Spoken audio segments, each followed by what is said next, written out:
residents of Mallikarjun Kharge will try, and he just waved to us, didn't want to respond or react, and clearly, you know, first we saw DK Shivakumar. Media at this point of time, he's kept his mum. We'll try getting.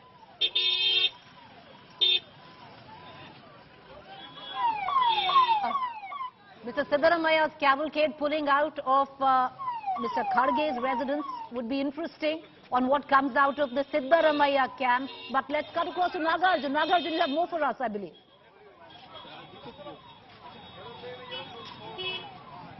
Naga, can you hear me? Preeti, can you hear me? Yes, go ahead. I can hear you, Preeti. I think he's heading back to his hotel. We are trying to catch up with him, with Mr. Siddaramaiah. We'll have to see what was the message given. In fact, few of the followers and associates of Mr. Siddaramaiah gave a big thumbs up and waved at the media, showed victory symbol. Of course, this was all the followers. We don't know yet if Siddaramaiah has communicated to the followers as well what was told, what was communicated between Mr. Kharge and Siddaramaiah. But the body language of the associates, at least, were upbeat and positive. I think he's heading back to the hotel, so we're trying to catch up, Preeti. All right, go ahead, Naga. One thing, Naga, before we let you go, you know, you were very hospitable to our Delhi team when we were in Karnataka, in Bengaluru. You're not going away anytime soon. 18th is no swearing in, Rajdeep. When it comes down to the Chief Minister of Karnataka, the theatrics, the drama to continue for the next few days.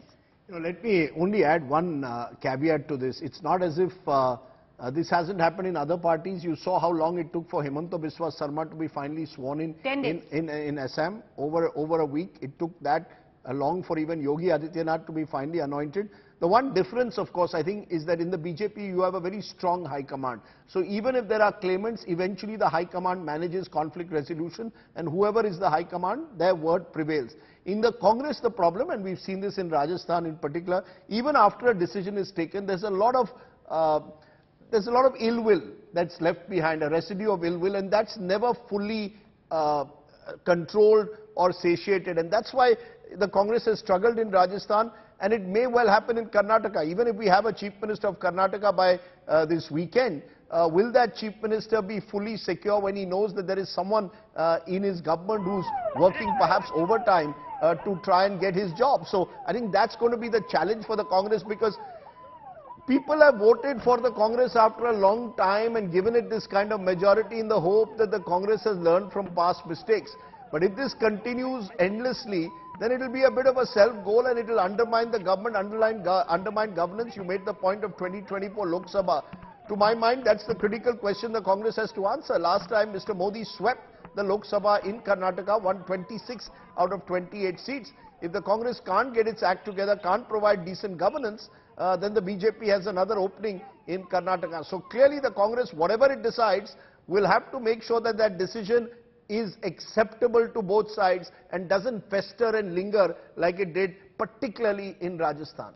Well, and you know, taking more time could only lead to further complications of already there's word coming in, various ministers trying to stake claim to certain key portfolios, and it will only grow if the high command, or the proverbial high command here, or the party president doesn't come out with a decision anytime soon. Moshmi is joining us with more. Moshmi, over to you, and then we're going to quickly close the bulletin. Yeah. Right, Preeti, I'm sorry it's pitch dark because we've been trying to chase Siddaramaiah's vehicle, and I can tell you that the body language was a bit different. When we called out for him, he did turn to the camera and waved and gave a thumbs up. So Siddaramaiah looking more calm and composed, more in control, while DK Shivakumar looked shattered. He looked really glum when he was leaving the residence of Mallikarjun Kharge. I can tell you that I'll be camping here for the next 2 days for sure, because this decision is likely to be prolonged, and we will have to wait and see what really comes out in the end. Rajdeep, would you go by body language where leaders are concerned? No, look, Mr. Siddaramaiah in particular is the kind of leader who reveals very little. I don't think you can go by body language. I think at the end of the day, you've got to go by political logic. Right. And political logic still suggests to me Siddaramaiah as the front runner, but I do fear that the longer it goes, don't rule out the prospect of a dark horse. This is exactly how we've seen in the past in the 1990s when you all were still, dare I say, in school. We used to have United Front governments where you would suddenly have an IK Gujral emerge out of nowhere. So do you see, okay, Rahul Srivastava, do you see a Mr. Parameshwar or Mr. Patil come out and say that it's us? Compromise candidate.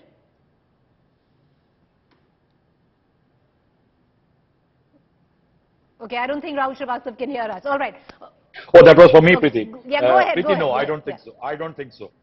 I don't think so. I think, as I said earlier, this is a balancing enactment. And definitely there is pressure on everybody. DK Shivakumar also.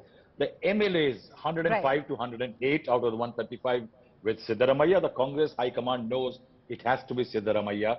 I think we'll have to wait a bit. I think that there is going to be, as I said earlier, a very respectable sharing of cake announced very soon.